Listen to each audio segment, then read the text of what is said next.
बिस्मिल्लाहिर्रहमानिर्रहीम। अस्सलाम वालेकुम। खुश रहें, आबाद रहें, पाक परवरदिगार मोहम्मद वाले मोहम्मद की सबके में आपके वज़ीर इसमें बरकत और इजाफ़ा अता करें। आज जो रेसिपी मैं आपसे शेयर करने लगी वो है अचारी दाल माश। अचारी दाल माश बनाने के लिए यहाँ पे मैंने पहले प्याज को फ्राई किया है। उसके बाद मैंने टमाटर, अदरक, लहसुन का पेस्ट, हल्दी पाउडर, नमक और मिर्चें ये शामिल कर दी हैं और इनको मैं अच्छे तरीके से थोड़ा इसका मसाला तैयार करूँगी। और इसके बाद फिर ये मसाला जब तैयार होता है तो इसमें बाकी के लवाज़मात में जो है वो डालूँगी। तो यहाँ पे हमें मसाला जो है वो अच्छे तरीके से पहले तैयार करना है। दाल माश को मैंने ओवरनाइट भिगो के रखा हुआ था। गाइस देखिए, मैंने अचार बनाने के लिए, अचारी मिर्चें बनाने के लिए यहाँ पे मिर्चों को ले लिया है और उनको बीच में से कट लगा लिया है। अब इसमें मैं अचार मसाला जो मैंने यहाँ पे रखा है अच्छी ब्रांड का लिया है मैंने, तो ये इसमें मैं दाखिल कर लूँगी। और यहाँ पे मैंने ओवरनाइट दाल माश को भिगो के रखा हुआ था और ये देखें बहुत अच्छे तरीके से फूल चुकी है। ये तकरीबन आधा किलो मैंने दाल माश जो है वो ली है। मसाला माशाल्लाह से बहुत अच्छे तरीके से भुन गया है और मिर्चों में मैंने अचारी मसाला जो है भर के रख लिया है और इसमें मैंने मसालों में भी शामिल नहीं किया है। तो अब इसी स्टेज पर मैं जो मसाला बच गया है वो सारा मैं इसमें शामिल कर रही हूँ और इसको भी 5 मिनट तक मैं भूनूँगी ताकि मसाले का फ्लेवर जो है तमाम चीज़ों में शामिल हो जाए और अच्छे तरीके से ये तैयार हो जाए। आप मुख्तलिफ तरीक़ों से दाल माश को बना सकते हैं। अमूमन हमारे बच्चे जो हैं ये चीज़ें नहीं खाते हैं, लेकिन अगर हम अपनी दालों को का फ्लेवर कुछ मुख्तलिफ तरीक़ों से चेंज कर लें तो बच्चे शौक़ से ये चीज़ें खाते हैं। मैंने आज इसीलिए इसमें अचारी मसाला शामिल कर लिया ताकि अचारी दाल जो है वो बच्चे शौक़ से खाएँ, क्योंकि अचार बच्चे बहुत शौक़ से खाते हैं। यही है कि देखिए अचार का फ्लेवर इसमें आ रहा है।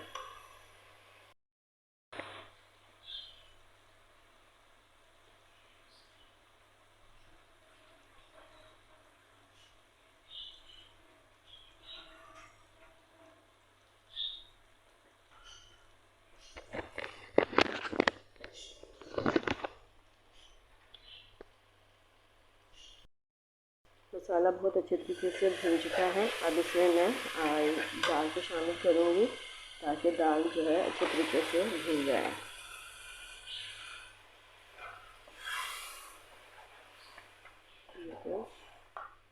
आधा किलो दाल ली है मैंने, इसको अच्छे तरीके से हमें भूनना है।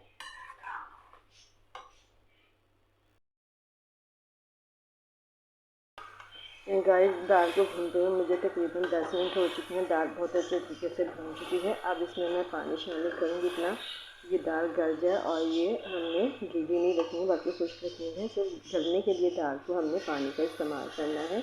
तो मैं यहाँ पे 2 से 3 गिलास जो है वो पानी शामिल करूँगी। 1 गिलास मैंने पानी शामिल कर दिया इसमें। अब मैं मज़ीद 2 गिलास और शामिल करूँगी और इसको दरमियानी आंच पर जो है मैं गलने के लिए रख दूँगी। देखिए गैस मैंने इसमें पानी शामिल कर दिया। 3 गिलास पानी जो है मैंने इसमें शामिल किया। अब इसको मैं ढक कर रख दूँगी और इतनी देर तक इसको पकाएंगे जब तक कि ये दाल गल ना जाए। देखिए जी गाइस, माशाल्लाह से दाल जो है वो पानी इसका खुश्क हो गया है और दाल ऑलमोस्ट जो है वो गल चुकी है। और इस स्टेज पर मैंने ये जो मिर्चों में मसाला भर के रखा हुआ था तमाम मिर्चें जो है मैं इसमें शामिल कर दूँगी और इनको हाथ से पकड़ के सेट कर दें। देखें और इनको 5 से 10 मिनट तक के लिए जो है कि हम पकने के लिए रखेंगे ताकि ये हीट में अच्छे तरीके से गल जाए और इनका फ्लेवर जो है दाल में शामिल हो जाए। तो इनको हम 5 मिनट के लिए मज़ीद ढक कर रखेंगे। फिर हमारी ये दाल बिल्कुल जो है वो रेडी हो जाएगी। बाकी का मसाला जाता है इसमें मैं बाद में शामिल करूँगी। बात बताना करना भूल गई कि इसमें मैंने अब मिर्चें शामिल करने के बाद इसमें थोड़ा सा मैंने ऑयल शामिल करना था इसके ऊपर से, ताकि ये थोड़ा ऑयली सी हमारी ये जो है मिर्चें भी साथ में इसमें हो जाए, ऑयल का फ्लेवर आ जाए इनमें और ये ऑयली सी हमारी दाल जो है तैयार हो जाए। तो ये अब हम इसको ढाँक के रख देंगे। माशाल्लाह से हमारी ये अचारी दाल माश जो है बिल्कुल रेडी हो चुकी है। अब आखिर में इसमें मैं कसूरी मेथी शामिल करूँगी और ये इस तरीके से हमारी ये अचारी दाल जो है बिल्कुल रेडी है। तो यकीन है आपको हमारी आज की ये रेसिपी पसंद आई होगी। हमारी रेसिपी पसंद आई तो लाइक करें, शेयर करें, मेरे चैनल को सब्सक्राइब करें और आइंदा आने वाली वीडियो तक के लिए आप मुझे इजाज़त दें। खुदा हाफ़िज़।